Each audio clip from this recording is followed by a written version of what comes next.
Bonjour, mesdames et messieurs, chers partenaires. Plusieurs actes du gouvernement guinéen ont consacré la reconnaissance de la santé de la reproduction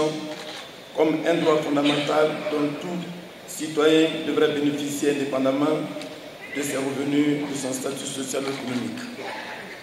D'ailleurs, la Constitution du pays stipule que la santé est un droit et l'État a le devoir de la préserver, de promouvoir le bien-être, mais aussi de lutter contre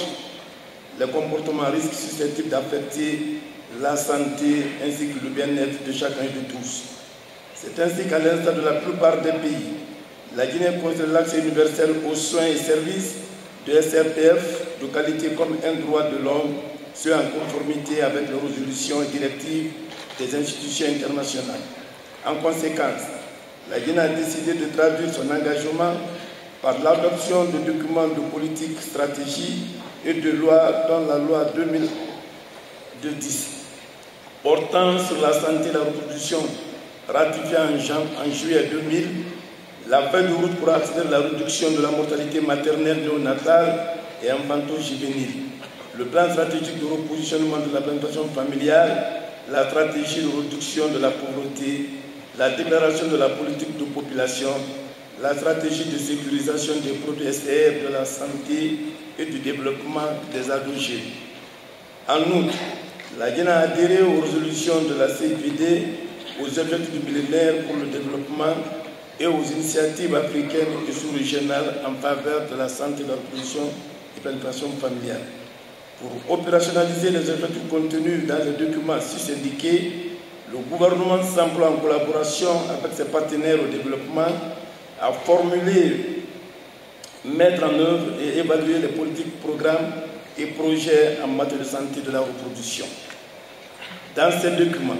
il est clairement démontré que le contrôle du rythme d'accroissement démographique en adéquation avec la croissance économique du pays passe naturellement par de bien meilleures disponibilités de services de SR, planification familiale.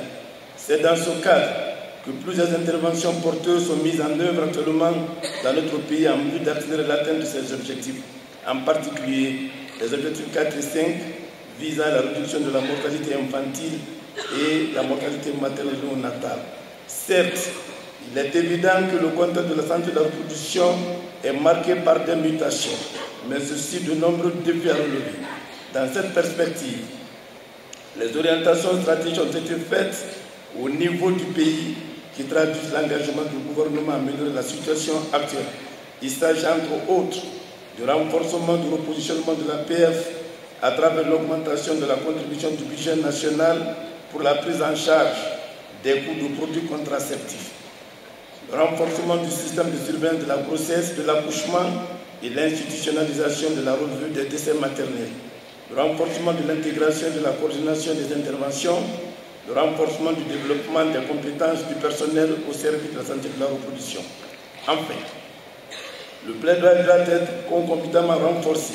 afin d'inscrire davantage d'engagements concrets des politiques et des partenaires techniques et financiers à investir dans la santé de la reproduction en vue de satisfaire dans les conditions optimales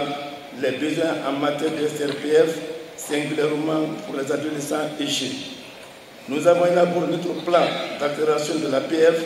grâce à l'appui de nos partenaires, en particulier le partenariat de Ouagadougou, que je voudrais remercier ici. Mesdames et messieurs, je saisis cette opportunité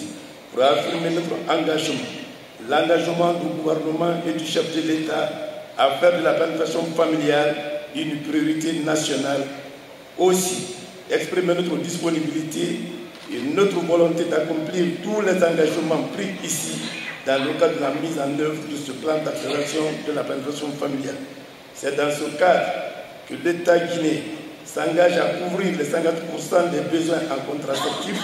à travers la ligne dédiée à cela et de recruter 2000 agents supplémentaires en 2014 pour combler les déficits en personnel dans les zones rurales. Nous sollicitons ici l'appui technique et financier de tous les partenaires pour accompagner notre pays dans ce processus. Je vous remercie.